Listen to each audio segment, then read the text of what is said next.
Et votre magazine de prédilection kiosque. Aujourd'hui, on va donc analyser et scruter les procès électoraux en cours avec en toile de fond l'annonce de dépôt des candidatures des opposants du régime en place où les gros poissons de l'opposition s'affichent, dispersés ou pas, les candidats présidents de la République comptant pour l'opposition politique ne veulent plus rien minimiser.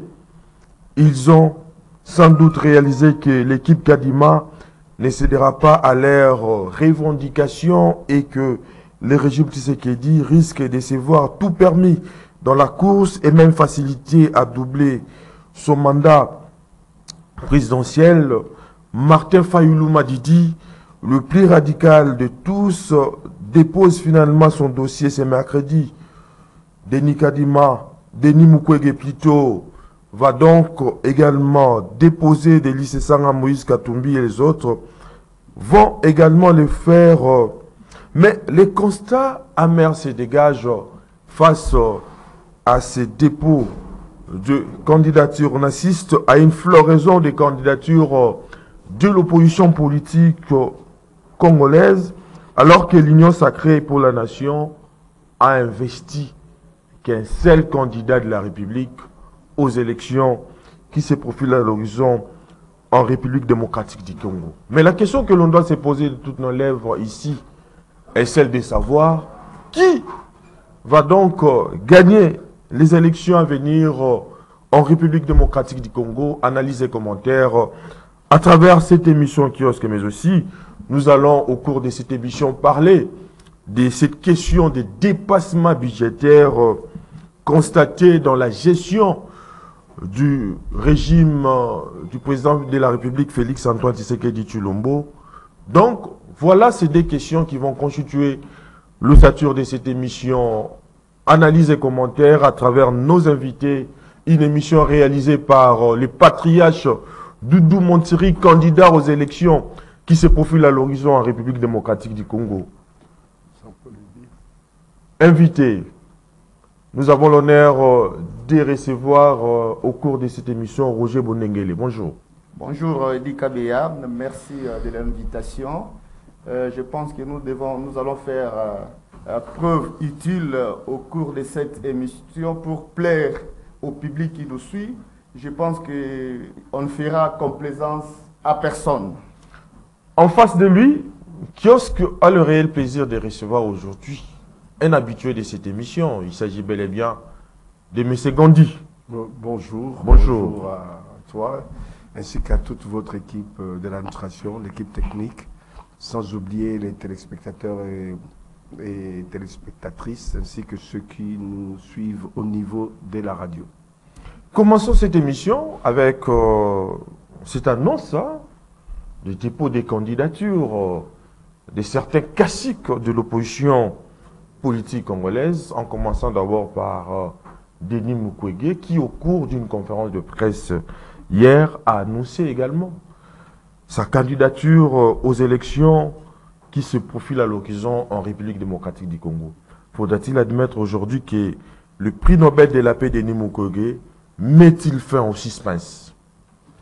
Moi, ce que je regrette, d'une manière ou d'une autre, il va dire qu'il est candidat, il sera candidat, mais c'est regrettable qu'un homme de sa tranche, au lieu de continuer sur la filière, dans la filière où on l'a reconnu internationalement, il vient pour pouvoir se mouiller les maillots et se mettre en difficulté. C'est que la gestion d'un État n'est pas une gestion facile. Comment? La gestion d'un État, ce n'est pas une gestion facile. Mukwege viendra travailler. Dans son discours, il est en train de remettre en cause toutes les personnalités politiques qui ont géré le pays jusqu'à présent. Il a peut-être raison. Lui dit et qu'il va travailler avec une nouvelle équipe. Il va essayer de faire en sorte que ce pays se développe mieux qu'il ne l'a été jusqu'à présent. Il va travailler avec qui? Et quelle expérience et les gens avec qui il va travailler? Ont-ils les 3 S qu'on appelle le savoir, savoir-faire et le savoir-être? Je me pose des questions. Il veut être au pouvoir. Il va remplir comme les autres, récupérer les autres qui sont au pouvoir aujourd'hui, ou les anciens kabylistes, ou ceux qui sont avec Tshisekedi. Il va faire avec. Mais je ne vois pas ce qui va apporter des meilleurs. Je pense que là où il a été, c'est beaucoup plus intéressant que de pouvoir rentrer dans la politique. Ils viennent de la société civile, qu'ils restent là-bas. À un moment donné, chez nous, il n'y aura plus de société civile, puisqu'ils commencent par la société civile, ils finissent par vouloir... Donc la société civile a perdu sa neutralité. Sa neutralité, elle ça est pose un inféodée. problème. On retrouve ceux-là qui sont proches de l'opposition et même ceux-là qui sont proches de la majorité. Alors qu'ils nous disent, moi j'aurais voulu qu'il commence par prendre sa retraite dans la profession qui est la sienne, en tant que médecin, réparateur de femmes. En ce moment, on s'est dit, il a fait ce qu'il pouvait. Maintenant qu'il est fatigué, il peut penser à autre chose, servir le pays. On ne peut pas servir le pays qu'en étant président de la République. Il va être déçu puisque je ne sais pas s'il va tenir jusqu'au bout. Il dit qu'on a cotisé pour lui pour pouvoir se présenter au niveau des élections. On va encore cotiser pour lui pour pouvoir faire la randonnée de tout le pays. Avec quelle finance? Qui va encore cotiser? Si ce n'est l'étranger. Mais c'est un problème. Mais c'est Gandhi. Denis Mukwege accepte aujourd'hui de faire le pas dans la politique active. Mais question pour lui d'apporter surtout sa touche de virginité politique longtemps réclamée. Parce que Mukwege n'a pas géré, Mukwege n'a rien du mal. Mais il a géré quand même l'hôpital, ne me faites pas dire ce que je ne voulais pas dire. Il a géré quand même l'hôpital. Est-ce qu'il a toujours payé les taxes de l'État? Il a géré. On dit c'est l'hôpital de l'État. Non, ce n'est pas l'hôpital de l'État, c'est son hôpital privé. Mais il doit payer les taxes de l'État, à DGI ou dans d'autres régies financières. Est-ce qu'il a toujours été correct par rapport à l'État, par rapport aux finances de l'État? Donc je ne vais pas m'attarder là-dessus. Roger Bonengele, le gynécologue Denis Mukwege a annoncé officiellement le lundi d'octobre 2023 à Kinshasa son candidature aux élections qui se profilent à l'horizon en République démocratique du Congo. Mais il est quand même accusé de tous les maux. Hein. Apparemment, Denis Mukwege est au service de l'impérialisme européen. Qu'en dites-vous? Oui, je salue mon co-débatteur Andy, que j'apprécie beaucoup. Mais je suis étonné de les voir se baigner dans des insultes, dans des déconsidérations envers un candidat de taille à la personne de Denis Mukwege. J'ai toujours dit sur ces plateaux que je ne viens au nom de personne, d'aucune personne. Je viens en tant qu'analyste faire mes analyses qui n'engagent que moi. Alors, dire que Denis Mukwege est au service de l'étranger ou de l'impérialisme, cela ne me concerne pas. C'est le peuple qui va élire et c'est le peuple qui a la dernière décision. Si le peuple jette son dévolu sur un candidat, quel que soit son soutien qui émane de l'étranger ou pas, il sera le président de la République. Mais on lui colle à la peau d'être les candidats de la communauté internationale. Oui, candidat de la communauté internationale. Au moment où la guerre à l'est du pays est produite par l'Occident. Candidat de la communauté internationale ou nationale, cela importe peu. S'il est élu, il sera investi et il va travailler pour ce pays, pour l'intérêt du Congo. À l'époque, quand on avait élu le président américain Obama comme président de la République, il y a eu des gens qui s'étaient réjouis. Oh non, on a eu un président américain noir, tout ça. Et il a fait ses 2 mandats, il est parti. Je ne vis rien changer en Afrique, rien changer en Afrique noire, rien n'a changé. Donc, Obama a fait ce que le peuple américain attendait de lui.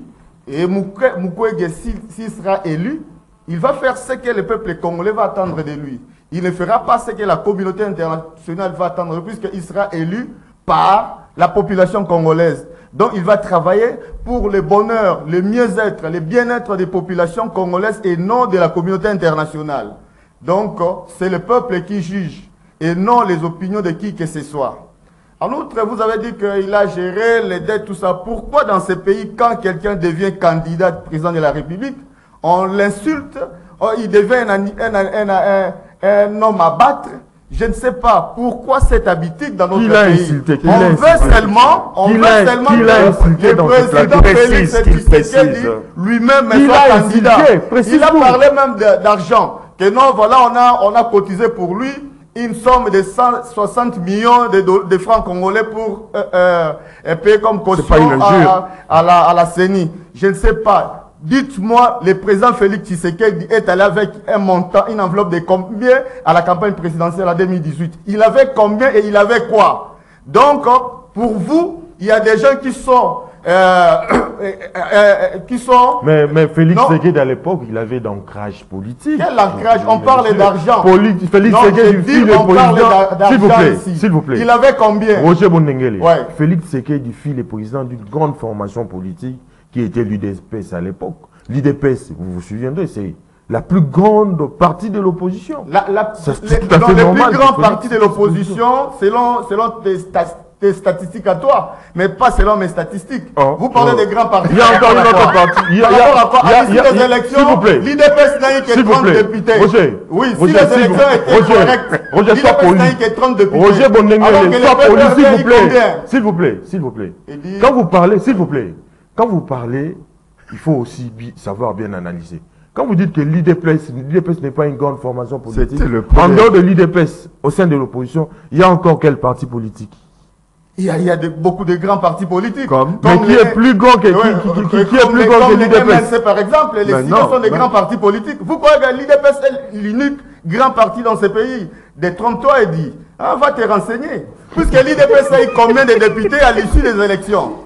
À l'issue des élections, l'IDPS n'a eu que 30 députés, alors que le PPRD en a eu plus de 60 députés même. Vous savez dans quelles conditions? On connaît dans quelles conditions les élections ont été organisées. Le chef de l'État, Félix Tshisekedi, a été élu dans ces conditions-là. Et que vous avez applaudi l'élection. Donc vous avez applaudi l'élection. Donc les conditions étaient meilleures, d'après vous. Très bien. Monsieur Gandhi, je reviens à vous, s'il vous plaît. Oui. Denis Mukwege se présente comme un citoyen révolté aujourd'hui par la misère du peuple congolais. Parce que il a, je cite, je suis un citoyen révolté tant dans des misères du peuple et l'incurie des dirigeants politiques successifs. C'est une immense gâchis. Les citoyens ont le devoir d'intervenir dans les affaires publiques, surtout lorsque la nation est en danger. Mais pour Denis Mukwege, outre le fait de se révolter, il a constaté qu'il n'existait pas aussi d'opposition au sein de la classe politique congolaise. Lui compris. D'accord. Ok. Il vient de se réveiller à la veille des élections présidentielles. Oui. Il vient de se réveiller. À l'époque, nous on dénonçait. On a cessé de dénoncer la gouvernance qu'il y a dans ce pays. À savoir, j'ai plusieurs fois donné des exemples en disant, vu les possibilités que nous avons, même si ces possibilités sont minimes, on peut régler la situation socio-économique de nos concitoyens, à commencer par les fonctionnaires. Je donnais des exemples, notamment l'exemple du Botswana, en disant que Botswana, un enseignant touche 1300 $, alors qu'à côté de l'enseignant qui touche 1300 $, les députés touchent 1800 $. Les étudiants depuis le secondaire jusqu'à l'université, tous touchent près de 150 $ minimum. J'ai dit qu'on peut le faire, on peut le réaliser ici. On l'a dit plusieurs fois. Mukwege était où? Il n'était pas là. Il n'est pas le premier à pouvoir se révolter. Nous, on ne se révoltait pas. On donnait la possibilité aux dirigeants de pouvoir faire autre chose. Comme on l'a dit la semaine dernière, les députés sortants peuvent faire, pas du miracle, mais se faire violence. À savoir, ils touchent entre 10 et 21 000 $. De 10 000 pour les députés provinciaux et 21 000 $ pour ceux qui sont au niveau national. Mais on spécule là-dessus, même eux-mêmes ne nous ont jamais donné les bons chiffres. Mais ils gagnent beaucoup d'argent pendant qu'un enseignant est autour de 200 $. Il y en a même qui touchent moins de 200 $. On a dit pour une fois, comme ils sont autorités budgétaires, pourquoi est-ce que pendant l'examen du budget de 2024... Là, vous êtes dans la peau de l'opposition, en fait. Non, pas dans l'opposition, comme un Congolais lambda. Un citoyen qui peut analyser la situation politique, oui. Ils peuvent, pour une fois, en se disant, on risque de ne pas revenir, mais au moins qu'on laisse quelque chose dans l'esprit de nos compatriotes, à savoir faire en sorte que les enseignants, puisque ce sont les enseignants qui enseignent, les médecins, les députés et autres, tout se passe par les enseignants. Il faut qu'un enseignant ait autour de entre 1000 et 1500 $ par mois, et qu'un médecin soit aussi bien payé et aussi ceux qui sont au service de la sécurité, de la police et de l'armée. Même que les députés commencent à toucher 2500 $ par mois, on verra combien de gens vont s'aligner dans la prochaine législature pour devenir député. Oui. Donc s'il y a des moyens qui restent, investir là, on peut créer des emplois, notamment au niveau de l'agriculture, au niveau de l'enseignement. Puisqu'on construit des classes, il faut qu'il y ait des enseignants. Mais c'est qu'on dit, Denis Mukwege, en fait, les candidats, vous ne voyez pas que c'est aussi un personnage de haute facture intellectuelle qui, du reste, a une excellente maîtrise de la situation, d'abord politique et sécuritaire de la République. Voilà pourquoi, étant donné qu'il connaît beaucoup, il doit s'exprimer ainsi. Non, il est bon. Il a été applaudi par tout le monde avant même qu'il soit en fait en Europe pour qu'on puisse lui donner le titre qu'il a eu avec le prix Nobel de la paix. Le prix Nobel de la paix et des moyens pour pouvoir accompagner les dames qui étaient aux prises par rapport aux hostilités qu'il y a au niveau de l'Est. Il a très bien fait son travail. On ne revient pas là-dessus. Moi, je dis, pour moi, une démarche positive, ça aurait été qu'il démissionne d'abord. Il vient de le faire, mais il aurait pu le faire 1 an ou 2 ans avant en disant « j'ai fait ce que je pouvais, je laisse la place à la jeunesse ou à d'autres personnes de pouvoir poursuivre mon œuvre. Maintenant, moi, je vais commencer à militer pour le pays. » On aurait compris pourquoi il vient improviser sa candidature où il va laisser des plumes, il ne pourra plus voler. Ça pose un problème. Moi, je le regrette par rapport à lui. Par contre, lui, contrairement à ce que mon interlocuteur dit, je n'ai jamais injurié Mukwege. Je dis simplement, on lui a donné des moyens pour pouvoir s'inscrire dans le combat présidentiel. C'est une bonne chose. Est-ce qu'il aura le moyen, puisque les élections, ce n'est pas seulement le fait d'avoir fait une conférence de presse, oui, donner une caution, mais c'est aussi financer des tournées, louer des avions, tout ça, ça a un coût. Est-ce qu'il sera en capacité de pouvoir le faire? Ce sont les mêmes citoyens comme la Lucha et autres qui vont le faire. Avec quels moyens? Je me suis interrogé. Je me suis dit, s'il n'a pas ces moyens-là, peut-être qu'il aura des moyens à l'extérieur. Et puis pour finir, j'ai dit Mukwege a fait son travail auprès des femmes, mais il l'a fait en partie. Je ne l'ai pas vu dénoncer de manière permanente, faire des tournées dans le monde pour mettre à mal le Rwanda ou d'autres forces qui sont aux prises avec les M23. Lui n'a fait que réparer les femmes. Il n'a fait que réparer les femmes, mais encore, ça le profitait. Ça profitait à qui? C'est un business aussi. Au départ, il a réparé pour réparer, mais après, c'est devenu un business. Mais beaucoup lui collent à la communauté internationale qui chercherait à placer un homme de Trump, de Denis Mukwege, un homme de haute facture, manipuler à la tête de la République démocratique du Congo. Comme ils l'ont fait en 2018. Qu'en dites-vous, s'il vous plaît? Qu'en dites-vous? Moi, je dis ceci. Même si c'est le cas, c'est juste pour amuser la galerie. L'Occident ne croit même pas en lui. L'Occident ne croit pas en lui. Vous verrez que les élections auront lieu et il va perdre. Déjà avant les élections, lui-même dit qu'il y aura des tricheries. Quand je sais qu'il y aura des tricheries, je ne me présente pas. Comment avoir un double langage? Tu réponds à l'appel des Congolais, tu vas aller aux élections. Si les Congolais sont derrière toi, à la place du peuple, moi j'aurais dit population, puisque le peuple c'est un terme flou. Si les populations sont avec toi, tu n'as pas à dire on va tricher au niveau des élections, puisque tu auras des candidats, tu auras des témoins un peu partout, dans tous les coins et recoins de la République. Qui va tricher puisqu'il y a des témoins? Les témoins vont contresigner des PV. Donc s'il commence à douter, à jeter de l'opprobre, ça pose un problème. Donc lui-même doute de lui. Au lieu de douter de lui, il commence à douter de l'institution qui est la CENI. Ça pose un problème. Roger Monengele, je reviens à vous. Mukwege commence à se douter du procès électoral en cours en République démocratique du Congo. Pour lui, nombreux, explique-t-il, lui ont dit que le système est verrouillé par les pouvoirs en place. Donc, attendez, s'il vous plaît, laisse-moi, je vais vous annoncer que le régime actuel va organiser la fraude électorale aux élections qui se profilent à l'horizon en République démocratique du Congo. Qu'en dites-vous? Oui, mais c'est clair. C'est clair que la tricherie est préparée par les régimes en place. Vous voyez même la composition de cette CENI. Et dans cette CENI, il n'y a pas les membres émanant de l'opposition, tous ont été débauchés. Je cite, Ditu Munizi, qui devrait être les délégués de l'ECID, a été débauché. Montrez-moi une lettre ou une correspondance de la direction politique. Il est de l'ECID ou non? Oui, qui a mandaté Ditu Munizi. S'il vous plaît. Montrez-moi une correspondance signée par Chadari. Il faut une précision. Oui. Ditu Munizi a quitté l'ECID depuis, avant qu'il soit soi-disant débauché, comme vous l'avez dit. Oui, il a été débauché. Oui. Et il a déjà pris langue avec le pouvoir en place pour faire partie. Mais il avait déjà quitté. Oui. Non, ça c'était des magouilles politiques. Oh. Il a quitté pour représenter les CID. Didier Manara du PPRD.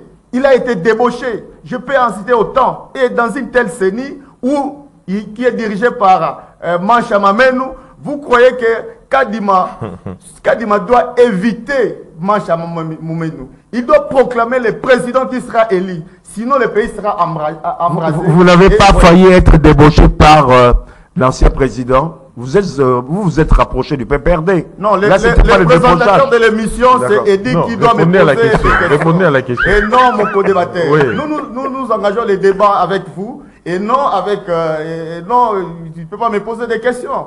Donc, je suis en train de répondre aux questions posées par Eddie Kabea, qui est aussi Chile Gelou, au même titre que vous. Alors, qu'à cela ne tienne, je devrais dire à Eddie Kabea, s'il vous plaît, s'il vous plaît. Oui, Eddie m'a traité s'il vous plaît, s'il vous plaît. Il m'a dit d'être poli. Roger, sois poli. Donc, moi, je suis impoli. S'il vous plaît. Quand tu dis que je suis... Mais, s'il vous plaît. Que je sois poli, est-ce que tu peux être impoli. S'il vous plaît. Non, quand mais pas sur ce ton-là. S'il vous plaît, quand vous me traitez de Chile Gelou. Chile Gelou signifie quoi? Chile Gelou, c'est un Chiluba, signifie exemplaire. Tu es exemplaire. Mais il y a s'il vous plaît, il y a une expression bien connue qui du reste, Chile Gelou, c'est ceux qui coalisent avec les pouvoirs en place. Moi, j'ai vous pas traitez un journaliste d'un Chile Gelou. Est-ce que c'est normal? Moi, j'ai dit que Chile Gelou signifie exemplaire. Point barre. Vérifie dans les dictionnaires, tu verras. Les dictionnaires Chiluba, il faut préciser. Oui, j'ai appris les Chiluba. Et je les manie très bien. Oui, chaque fois, quand j'ai remarqué dans ces pays, quand une personne est candidat, président de la République, c'est tout un problème. On jette l'opprobre sur lui, on l'insulte n'importe comment, on veut que seul le président Félix Tshisekedi soit candidat. Mais on est où là? On est où? Le pays appartient à qui? Le pays appartient à tout le monde. On assiste aujourd'hui. Chacun est libre on assiste aujourd'hui à une floraison des candidats. Mais ça fait rester la surtout démocratie. De l'opposition. C'est la beauté de la démocratie. Mais s'il vous plaît, quand vous dites que le président refuse à ce qu'il y ait des candidats, vous faites allusion à qui? Parce que au sein de l'Union sacrée, il n'y a qu'un seul candidat. Oui, oui, c'est la marmite. Félix Antoine Tshisekedi Tshilombo. Tous ces gens-là du côté de l'opposition, on assiste à beaucoup de candidatures. Un seul candidat. Chaque fois, depuis 5 ans, il ne faisait que ça. Notre candidat, c'est le président Félix Tshisekedi. Notre candidat, c'est Félix Tshisekedi. Depuis le début de la mandature, c'est toujours comme ça. C'est des bonnes guerres. C'est ça, oui, mais c'est quand les pouvoirs... Quand on a les pouvoirs, on a les moyens, c'est la marmite autour de laquelle les gens mangent et ils doivent tous s'agripper autour Roger Bondengele, faudra-t-il admettre aujourd'hui que l'opposition fait piètre figure, c'est-à-dire qu'ils partent en désordre au lieu de choisir un seul candidat? Oui, mais rien n'est à exclure à ce stade. Rien n'est à exclure. Peut-être qu'il y aura un moment, ils vont se mettre ensemble et vont discuter de ça et soit choisir un candidat. Mais je dis d'ores et déjà que nous sommes en démocratie et rien ne peut empêcher à un citoyen congolais de postuler là où il veut ou de briguer les mandats qu'il veut. Nous sommes libres. Hein? Et puis à part ça, oui. La répartition des temps. Vous me donnez 2 minutes, vous lui accordez 6 minutes. Mais vous avez la parole, s'il vous plaît. Oui, mais tu tournes déjà. Vous avez la parole. Oui, tu tournes déjà, tu me tournes le dos pour aller poser la question. Je tourne le dos pour voir Gandhi, pour ne pas lui poser la question. Vous avez la parole. Nous devons élever les débats. On n'est pas ici pour nous chamailler. Nous sommes en train de chercher les problèmes. Mais si vous comblez votre temps par vous avez la parole. Il ne faut pas être fanatique. ne faut pas être fanatique, soit correct. Mais soit comment vous objectif. pouvez traiter un journaliste de fanatique? Est-ce que c'est normal? Oui, c'est ce que même le public qui nous suit est en train de remarquer. Remarquez quoi? Oui, tu es fanatique, dit. De qui? Oui, tu es fanatique d'un bloc politique, du pouvoir en place. Mais il faut c'est ce que s'attaquer tout le monde remarque. Ouais. Mais il faut s'attaquer au débatteur, le s'attaquer aux journalistes. L'émission doit être équilibrée. Oui. Mais c'est Très bien. équilibré. Monsieur Gandhi, s'il vous plaît, s'il vous plaît. On m'a traité d'un fanatique, je n'en disconviens pas, mais je ne le suis pas. Mais je voulais vous poser une question. Aujourd'hui, on assiste à une floraison des candidats, des candidatures plutôt de l'opposition qui sont également annoncées. Pensez-vous que, avec cette allure, l'opposition politique congolaise va gagner les élections? Quelles élections? Alors que l'Union sacrée n'a investi qu'un seul candidat. Il s'agit donc du président de la République, Félix Antoine Tshisekedi Tshilombo. Vous voyez, l'opposition, c'est à l'image de M. Roger Bonengele, qui passe son temps à lancer des diatribes. Quand il a lancé des diatribes, il n'a pas analysé la question qu'on lui a posée. Oui. À un moment donné, il pense qu'on lui a pris son temps, alors que lui-même prend son temps, son propre temps, pour lancer des diatribes au lieu d'attaquer les sujets. L'opposition, est-ce que l'opposition existe puisqu'il y a certains qui se disent résistants? Donc ils ne se considèrent pas comme opposants. D'autres qui sont opposants, qui ne se considèrent pas résistants. Mais en même temps, de temps en temps, ils cherchent à faire qu'il y ait des ramifications.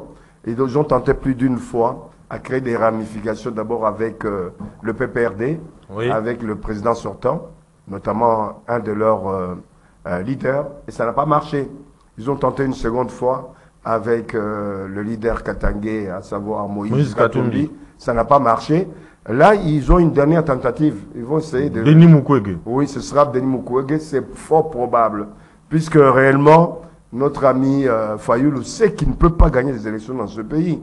Ce qu'il nous présente, c'est un pis-aller. C'est quelque chose, il est fait à contre-courant et il ne croit même pas à ce qu'il fait. Mais c'est Gandhi, Ouais. les longs processus, ou je dirais même les longs scepticismes de l'opposition politique congolaise sur la tenue effective des élections, ainsi que les critiques contre le bureau de la commission électorale nationale indépendante, faudra-t-il admettre que c'était qu'une forme de diversion?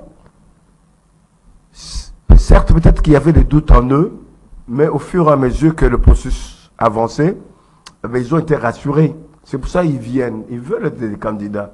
On les a rassurés aussi, les élections, c'est pas seulement Kadima, les élections, c'est eux-mêmes, le jour des élections, qu'ils aient des témoins dans tous les bureaux de vote. Que ces témoins-là soient là pendant que les gens votent, que ces témoins-là participent au comptage des bulletins pour que les résultats qui sortent de chaque circonscription, dans chaque endroit où il y a le vote, soient contresignés par tout le monde qui est au pouvoir ou dans l'opposition, encore dans la résistance, pour qu'il y ait la véracité des urnes, pour pas qu'ils viennent crier encore la vérité des urnes par la suite, puisqu'il faut être présent pour contrôler, confronter.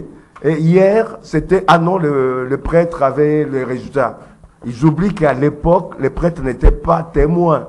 Ils ne pouvaient pas avoir les résultats. Ils étaient observateurs. Les observateurs observent, Oui. ils ne font pas le comptage, ils ne contresignent pas les PV. Donc cette fois-ci, il y a une possibilité de rendre ces élections démocratiques par l'effet de la participation des uns et des autres. Mais je ne pense pas qu'aujourd'hui, que ce soit ceux qui sont au pouvoir, que ce soit ceux qui sont dans l'opposition, dans la résidence, qui soient en capacité d'aligner... Mais tout cela n'est pas rassurant aux yeux des Non, ce qui n'est pas rassurant, c'est qu'on n'a pas les moyens matériels de mettre les gens partout.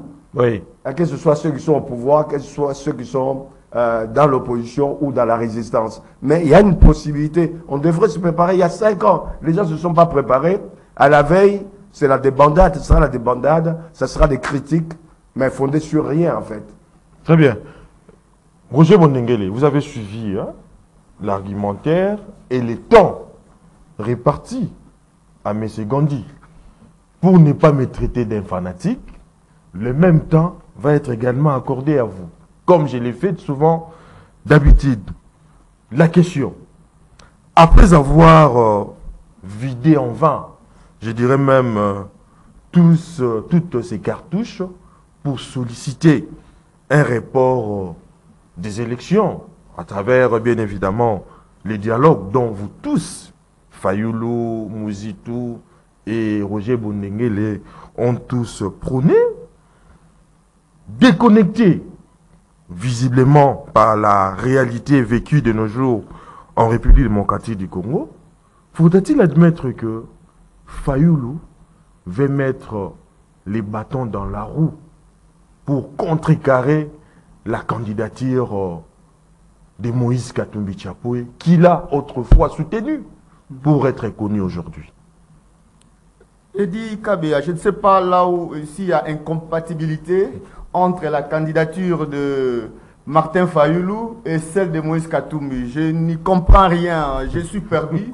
Et tout citoyen congolais est libre de postuler. Et j'ai bien dit ici que l'occasion n'est pas encore perdue. Peut-être qu'il y aura l'occasion de se mettre autour d'une table et désigner un seul candidat unique pour l'opposition politique.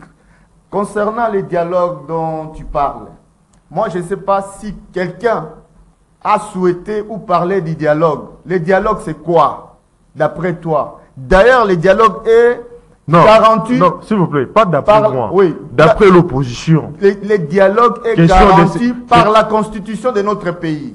Dans quel article? Oui, je te l'ai dit, c'est-à-dire lire la constitution de bout en bout. Mais vous devez être même, s'il vous plaît. Un homme cultivé, c'est pas celui qui a la tête farcie des dates ou des chiffres. Vous devez. Non, je ne suis pas là pour. Mais vous devez aussi être même d'éclairer la lanterne de l'opinion quant à ça. Si c'est dans quel article, c'est dans quelle disposition constitutionnelle? Oui, j'ai dit que c'est le moment de le dire. Quand vous dites que c'est constitutionnel, oui, c'est le moment de le dire aussi. Oui, mais trouvez ça dans les préambules, ça se trouve là. Donc apparemment, Roger n'a pas d'article, il ne connaît rien à ce sujet, mais il ne veut que balancer des choses qui ne sont pas debout. Pour citer des articles. Oui. Oui, puisque un savant dit, un homme cultivé, c'est pas celui qui a la tête farcie des dates ou des chiffres. Continue alors. Mais c'est un homme qui réfléchit. Continue. Oui. Edi Kabea, je disais que les dialogues dont on prenait, c'est pour arranger les choses. C'est pour que les élections soient transparentes. Vous voyez comment... Roger, les dialogues, quand vous parlez du dialogue, c'est pour quel format? C'est pas question de se faire une santé financière à travers ces partages des postes. Oh mon Dieu, chaque fois, quand on parle du dialogue, vous voyez toujours l'argent. C'est comme si le trésor public appartient à l'union sacrée. Le trésor public appartient à tout Congolais et dit, si les autres veulent manger, vous voulez conjuguer le verbe manger seulement à la première personne, je mange. Non, il faut que nous tous nous mangions. Et dit, je te dis que le dialogue que nous prenions, c'est pour arranger les choses. C'est pour que les choses aillent mieux, pour qu'il n'y ait pas de problème après la proclamation des résultats. On ne veut pas que le pays sombre dans les désordres après les élections. Donc, on voudrait que le fichier électoral soit nettoyé, c'est fini, ça. Soit lavé. C'est pas fini. Mais déjà, le fait d'accepter d'aller aux élections, c'est-à-dire que il y a eu déjà fiabilisation du fichier électoral, tout a été mis en ordre pour qu'il y ait des élections. Non, le fichier là n'est pas... Il y a eu des stratégies on a eu des stratégies, on a mis en place des stratégies pour contrer ça. Faudra-t-il admettre que les choses ont évolué. Lorsque l'opposition avait mis des critiques à l'endroit de la CENI, c'était une diversion. Mais non, c'est pas une diversion, parce que le fichier là est comme tel. Mais on a trouvé un moyen pour les contourner. Mais il a fallu carrément boycotter toutes ces élections. Non. On va aller et on va voir comment les choses vont se passer. Si les élections ne se passent pas comme il faut, la Constitution a prévu même l'article 64, comme tu veux que je cite des articles. L'article 64 est là. Mais en deux parties, hein. Vous lisez seulement une partie de 64. Mais c'est Gandhi, vous avez épuisé vos temps. Hein. Oui, mais je n'ai pas épuisé. Tu as regardé l'autre côté. Il n'a plus rien à dire. Le langage gestuel. Tu n'as plus des choses à dire. Mais c'est Gandhi. Oui. Je reviens à vous. Martin Fayulu a annoncé de déposer sa candidature très bientôt. Faudra-t-il admettre que cette annonce inattendu du dépôt de cette candidature pour les esprits avertis, les intellectuels qui savent mieux analyser la situation politique. C'est une façon de jeter l'opprobre à la petite crédibilité qui lui restait, Martin Fayulu. Parce que, s'il faut le dire, le rétropédalage spectaculaire est donc la dernière recette de Martin Fayulu pour ces élections. Non, votre question, elle est intéressante, mais en même temps, je ne sais pas pourquoi vous la posez, puisque vous connaissez bien la personnalité de M. Fayulu. C'est quelqu'un de constant dans son inconstance. C'est quelqu'un qui n'est pas constant. Il est constant, certes, dans le jeu de figures qu'il nous fait politiquement à chaque fois. Souvenez-vous des élections de 2018. Il a dit à un moment donné, il ne faut pas aller voter, puisque ces machines-là, ce sont des machines à voler. Corrompues. Plus tard, il va dire aux gens qui pouvaient voter pour lui, allez quand même voter, mais ramenez des bouts de papier, mettez mon nom. Ça se fait où? Et pour à la fin, une semaine ou 10 jours avant les élections, pour dire, allez quand même voter avec ces machines, malgré que ce soit des machines à voler. Il l'a fait. Aujourd'hui, je ne vais pas aller aux élections. D'ailleurs, mon interlocuteur le dit si bien. Le fichier électoral est corrompu, ceci n'est pas bon, il faut refaire. Mais malgré ça, à la dernière minute, il va quand même aller aux élections. Il va être candidat. Mais le problème, c'est qu'il est en débandade. Il a mis tout le monde de son parti, de son groupe en débandade. Il y a aujourd'hui, si vous ne saviez pas, lui le sait très bien, beaucoup démissionnent en ce moment au niveau de l'ECD. Beaucoup d'autres petits partis qui étaient liés ou alliés à l'ECD partent. Il y a eu quelques des gens... L'ADN, Alos, Nombassi... Et puis les gens individuellement sont partis. Ils avaient compris le jeu de leur chef. Ils ont voulu se sauver, ils sont partis. Mais apparemment, il a demandé une mesure de grâce à la commission non, analyser, puisque vous nous avez appelé pour analyser. Oui. Il a demandé une mesure de grâce. Mais ce monsieur sait que c'est pas possible. Nulle part au monde, on va l'accepter. Mais c'était une façon pour pouvoir calmer cette population derrière lui, notamment les anciens qui pouvaient être candidats à la députation, pour qu'on le laisse se présenter, dire qu'il y aura une possibilité qu'on puisse récupérer les dossiers de ceux qui devraient être candidats. Ça ne va pas se faire. C'est pour apaiser un peu les esprits. Mais le problème, c'est qu'il risque d'être confronté, où le jour il va aller poser sa candidature, à moins qu'il transmette ça par un mandataire. Oui. Lui-même se déplace, il va au bureau de la CENI, il risque d'être lapidé par les gens de l'ECD. Ça pose un problème. Non, il est dans une situation rocambolesque. Roger Bondenguele, je termine ce chapitre à vous. Autant de questions méritent d'être posées, absolument. Martin Fayulu n'a pas déposé, son parti plutôt n'a pas déposé les candidatures au niveau des élections provinciales et législatives. Quelle explication logique doit-on donner à certains de ces lieutenants qui, le combat noble aurait été profitable pour les législatives et les provinciales à la fin de cette année pour ces élections? Edi Kabea en dit, mon co-débatteur, vous devez savoir une chose, que par rapport à tout ce qui se passe au niveau de la CENI, rien ne rassure jusqu'à ce jour qu'il y aura élection à la date prévue par la Constitution. Rien ne prouve. Je vais vous dire que non, rien ne prouve. Comment ça? Oui, alors que Kadima confirme la tenue des élections. Kadima ne peut que confirmer, oui. C'est normal. Lui, il cherche l'argent, il veut que le gouvernement finance la CENI. C'est ce qu'il souhaite. Mais quand vous palpez la réalité, vous allez comprendre que au niveau de la CENI, on n'a même pas reçu les machines à voter. Oui, jusque-là, c'est déjà en Mbandaka, c'est déjà. Jusque-là, je ne sais pas, il dit que non, c'est en Mbandaka déjà. En Mbandaka, ça vient d'où? Il y a une partie. Non, ça vient d'où? Vous voyez que c'est clair que la CENI n'est pas prête. La CENI, je vous dis, rien n'est rassuré. Mais voyons voir à la fin de cette année s'il n'y aura pas d'élections. L'opposition ayant toutes ces données-là, et elle ne peut que se comporter comme telle. Moi, je vous rassure aujourd'hui devant ces micros que je ne suis pas sûr que les élections auront lieu à la date prévue par la Constitution. Changeons de registre. Vu toutes ces manœuvres-là, Oui. et c'est ce qui fait que, c'est ce qui est tout à fait concluant que que ces gens-là affichent une telle attitude. Changeons de registre, comme je l'avais annoncé tantôt.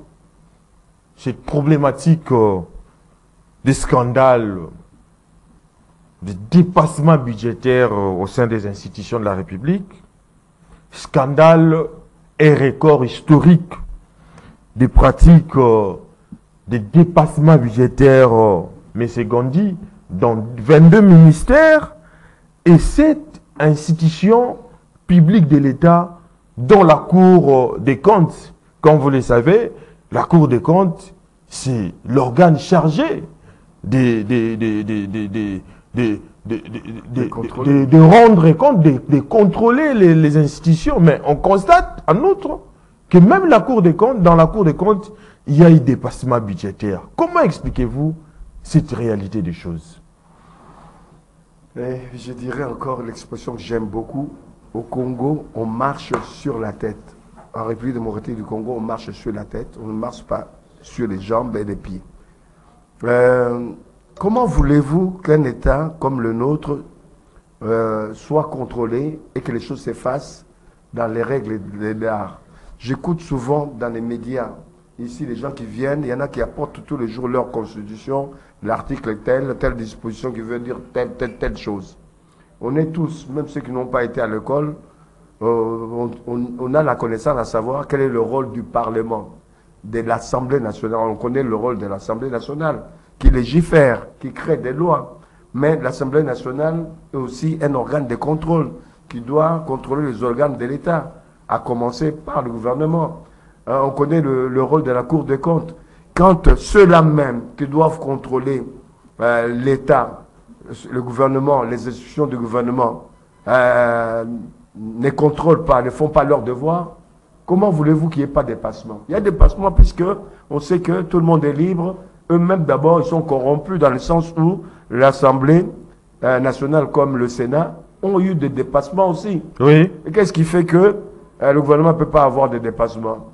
Il ne peut pas le contrôler. Si le contrôle, vous-même, vous dépassez. L'Assemblée nationale acquise un taux de dépassement de 184%. Est-ce que ça peut s'expliquer alors qu'ils sont déjà bien rémunérés? S'ils étaient mal rémunérés, c'est-à-dire s'ils avaient moins des émoluments, on aurait compris peut-être qu'il y a un additif à leur salaire, à leurs émoluments qui n'est pas important, ce qui n'est pas le cas. Non seulement qu'ils ont les 21 000 $, ils ont aussi des enveloppes quand ils travaillent en commission, quand ils vont en vacances. Moi je dis, il y a un problème qui ne s'explique pas. C'est-à-dire les gens qui peuvent sauver cette République par le contrôle, par les suivis de la gestion de l'État et du gouvernement, ils sont les premiers à fauter. Quand on regarde la Cour des comptes, qui faute? Quand on regarde le gouvernement, n'en parlons pas. On nous dit qu'il y a eu des dépassements, notamment au niveau du ministère des Affaires sociales, sur le plan humanitaire. Quand il y a des catastrophes et autres, certes, l'État donne un peu de sous, intervient, mais l'essentiel ou la moitié des besoins que nous avons sur le plan humanitaire, ça vient de l'extérieur. Mais ça pose un problème. Moi, je pensais que s'il y a des dépassements, ça peut arriver qu'il y ait des dépassements au niveau budgétaire, Oui. mais que ce soit des dépassements qui s'expliquent par le fait de l'investissement, par le fait de soutenir l'armée, la défense, les services de sécurité, d'espionnage, par le fait de soutenir la police, de soutenir l'enseignement. Mais c'est Gandhi. Les dépassements, on ne sait Mais pas c'est Gandhi. expliquer où est passé Les cet dépassements argent. budgétaires étant une faute de gestion, Ouais. le premier président de la Cour des comptes, ou son institution, on a constaté qu'il y a eu dépassement. Maintenant, lui là, sera sanctionné par qui? Non, mais il faut que ce soit expliqué. Dépassement, parce que je peux prévoir dans mon budget de dépenser 10 milliards. Oui. Il s'avère qu'il y a des événements, des catastrophes ou autres, des événements qui se produisent dans l'année budgétaire. Oui. On n'avait pas, dans les provisions, assuré réellement la couverture, une enveloppe conséquente pour pouvoir répondre à ces besoins. Dans ces cas-là, il peut y avoir un dépassement. Il faut qu'il y ait une explication. Mais un dépassement sans explication, c'est là que ça pose un problème. L'IGF a essayé au mieux. L'IGF a essayé au mieux de pouvoir rattraper la situation ici ou là. mais ce n'était pas possible dans tous les cas. C'est la seule institution où il n'y a pas eu ce problème de dépassement, etc. Mais les autres institutions de l'État, ça pose un problème. Roger Bonengele, les cancers des dépassements budgétaires qu'on doit regretter, c'est métastasé presque dans tous les organes du corps que sont les institutions de la République. Qu'en dites-vous? Oui, la faute incombe au Parlement, à l'Assemblée nationale surtout. Ça, c'est un problème qui est devenu récurrent et c'est devenu une routine. Donc, on trouve ça normal. Et j'ai entendu, j'ai écouté les gestionnaires de l'IGF dire un jour que le dépassement budgétaire n'est pas une infraction, ce n'est pas un problème, puisque on n'a pas prévu qu'il y aura peut-être érosion au niveau des Mitendi. S'il y a érosion, l'État doit débourser de l'argent pour qu'on puisse pallier à cette situation. Et ce sont de telles situations qui justifient des dépassements budgétaires ou des crédits. Moi, je pense que c'est faux, archi faux. Avant, il est prévu par la loi, si vous voulez dépasser, vous avez besoin de crédits supplémentaires, il faut se référer à l'autorité budgétaire. Il faut s'adresser à l'Assemblée nationale par l'entremise des COFIN. Mais quand il y a l'urgence qui s'impose? Oui, donc, c'est-à-dire l'urgence, bien sûr, l'Assemblée nationale est là.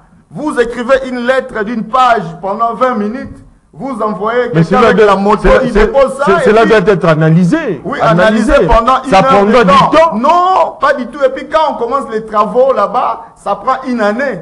À Massangamil, au niveau de Mongafula, il y a des travaux qui se font là-bas. Mais il y a une léthargie, on ne fait rien, on a laissé ça, on a creusé et puis ils sont partis. Maintenant, ça provoque des embouteillages du matin, midi, soir. Donc, l'Assemblée nationale doit savoir sanctionner, doit prendre des mesures contraignantes pour qu'on ne puisse plus revivre de dépassement budgétaire. On peut faire un collectif budgétaire dans l'année. Pour corriger, voir la hausse. C'est-à-dire ça existe. Donc l'Assemblée nationale, les COFIN est là. Si vous voulez les besoins d'argent supplémentaire, vous faites les collectifs budgétaires, vous demandez, on décaisse. C'est pas un problème, c'est pas une mer à boire. Mais c'est Gandhi, pour clôturer, quelles leçons peut-on tirer?